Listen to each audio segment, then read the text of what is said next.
Hi, I'm Justin Mohammed, Chairperson of NACCHO. The 2012 members meeting was a fantastic event in Brisbane. We had many of our members and also our services come right across Australia to talk about some very important issues that affect our movement and that will be important to our future. Here's a short highlight package of the things that we did at our members meeting.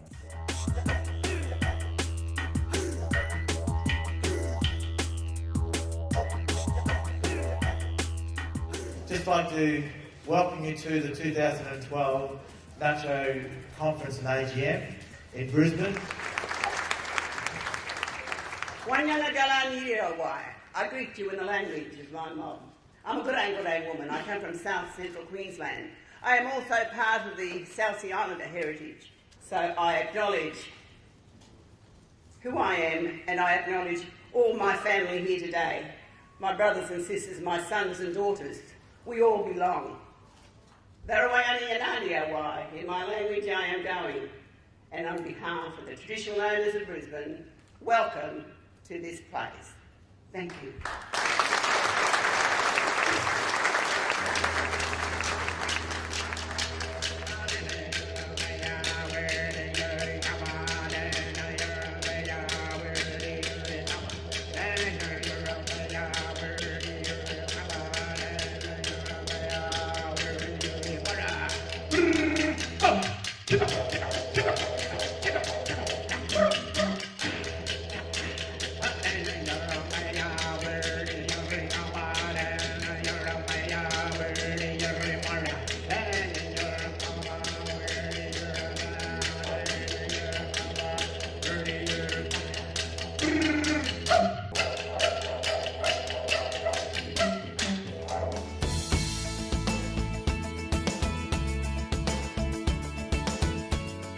The NACCHO AGM and conference is a pretty important event. It's an annual event that are held in locations across the country. This year's here in Brisbane is an important one because it not only marks, I guess, a 40-year anniversary of services being delivered in Queensland and the commencement of services, but it's also important because we're actually having conversations about the things that are the foundations of community control services, and that's about governance and what we do in terms of making sure that our organisations are strong through not only corporate governance but about community governance and what's our responsibility and accountability back to our mob and community to make sure that we still remain strong. Well, what I find really interesting and what I really enjoy about our National Members Conference and AGM is a gathering of more than 150 member organisations. It's the largest gathering of community-controlled organisations across the country as one of the last surviving national bodies made up of a membership so diverse and well spread across Australia. Forums like NACCHO and the state affiliates allow us as Aboriginal people to get together who are working in health, to sit down and dialogue and start looking at how we approach the government, looking at policies, trying to change government views and people's views of us as Aboriginal people. When we're working together, we're walking alongside each other. We're building bridges. And if we don't walk alongside each other and do it together, we're not going to achieve what we need to achieve so that we have good outcomes for health for our people.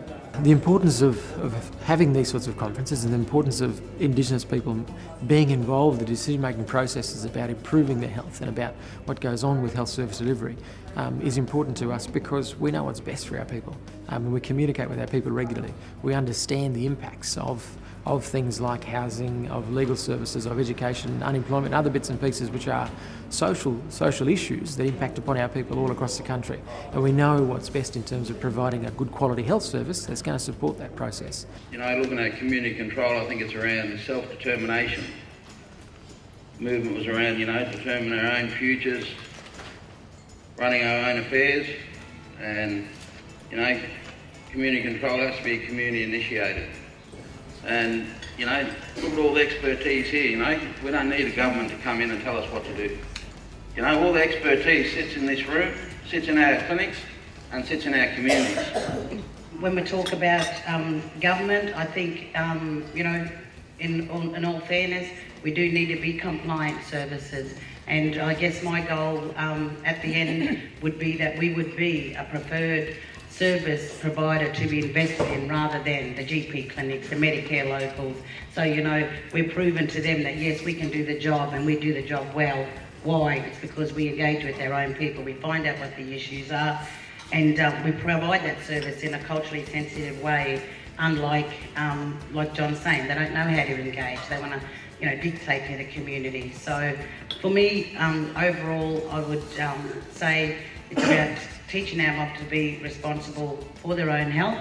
We assist them in their journey, and like I said, my goal as an Aboriginal health service provider is that we become the preferred service deliverer rather than the new Medicare locals that are coming in today. Thank you.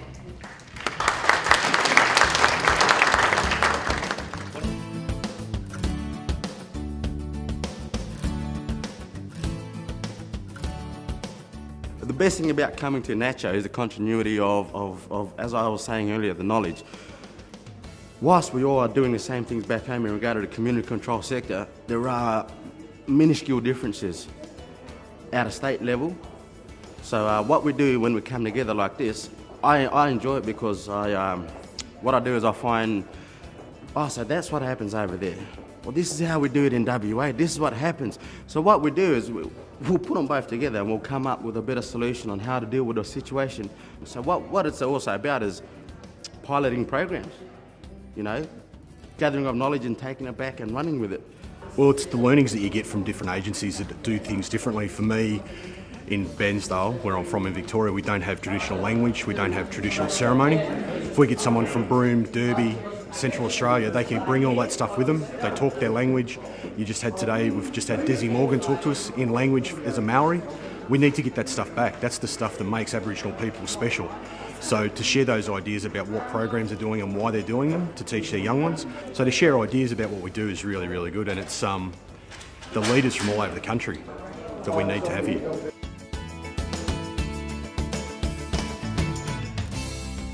This is my granddaughter Adriana Johnson, and she's working in Mainstream Hospital in Rockhampton, and she's just come out of uni.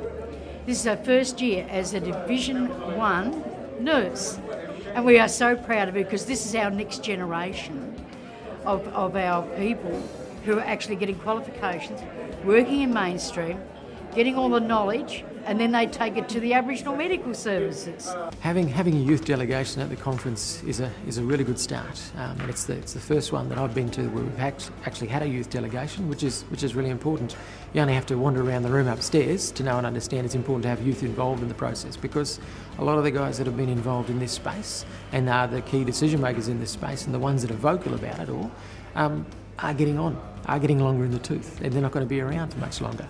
So we need to make sure that we can maintain what goes on in our sector and in our space, and we can build the capacity of our younger generation in community to take up the fight and to be encouraged to want to be a part of this sort of stuff. We've done a workshop the first day here, met so many great people. There was a class of 30 of us. So on Monday, meeting all them, coming through the end of the week, great relationships, building communication, meeting new people all across Australia, doing the health network, trying to get young people out there. It's amazing.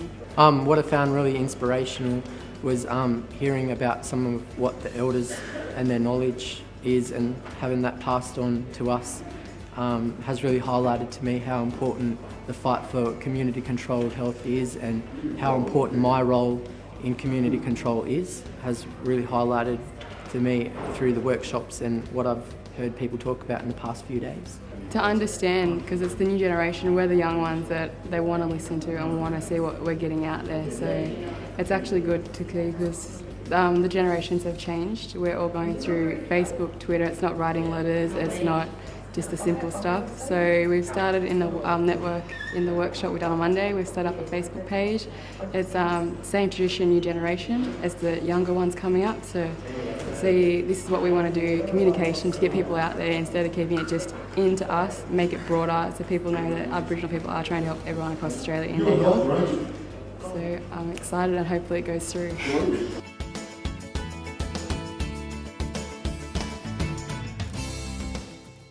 I found it exciting actually, because I guess for me, my experience lies in counselling or mental health. So for me, to actually get in and listen to not just the young people here, but also them older ones that have gone through primary health care and looking at their way of thinking around, addressing chronic disease, all that closing the gap kind of stuff. That's been really important for me. I've enjoyed hearing about what's going on in primary health care because that's a little bit removed from what I do, I suppose. So, yeah. For me, it's excellent. I mean, how can you not want to come here and be part of something so good, which is the National Aboriginal Community Controlled Health Organisation? I feel so proud of myself knowing that I'm over here representing Western Australia, doing what I'm doing on a national level, and we all come together, as I said, with a gathering of knowledges in the community controlled health sector. Having a national space and the ability to come together at a national level is important because what it does, it starts to empower and really it's implementing active self-determination. Because people are coming from all parts of the country here with a common goal, with a common vision and a common mission. We're not necessarily having conversations about that on a regular basis, but when we come to this space, we can have that conversation. We're all here for the one thing. We're all here for the right reasons. We're all here to improve the health of our people, irrespective of what part of the country we sit in. And that is active self-determination in action at this point in time, because we're empowering each other and we're supporting each other, and we can lean on each other to know and understand that there are issues and difficulties that we all experience and face. But I can pick up the phone and I can ring my colleagues in the Kimberley or I can ring my colleagues in the Territory to know and understand that they're going to give me some advice that's going to support the things not only that I'm dealing with at this point in time, but they can offer advice around how they overcome those same issues and same problems, because we've all had to deal with the same challenges. So that's an important aspect of this whole empowerment and self-determination across the country that we need to have more of. And it's only going to be for the betterment of the people that we're providing services to. Thanks everyone for attending the 2012 NACCHO members meeting. Your contribution and your input has been valuable and has made it such a great success. If you want to know any further information, go to our website, but hopefully we can see you at the 2013 members meeting in Perth.